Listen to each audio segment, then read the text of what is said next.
Kementerian Luar Negeri Indonesia membenarkan adanya upaya penyelamatan yang dilakukan Australia terhadap 11 nelayan warga negara Indonesia yang terdampar di pulau terpencil di lepas pantai utara sebelah barat negara Kangguru.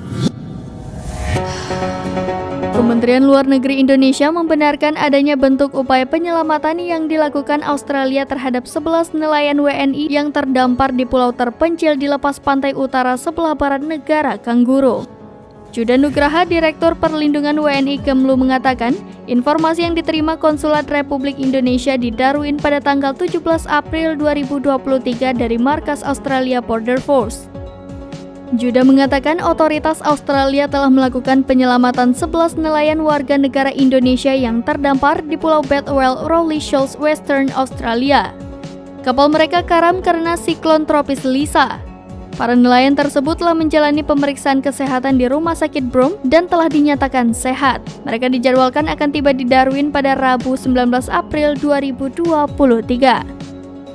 Direktur Kemlu mengatakan Konsulat Republik Indonesia Darwin telah meminta akses untuk menemui para nelayan dan memberikan bantuan yang diperlukan.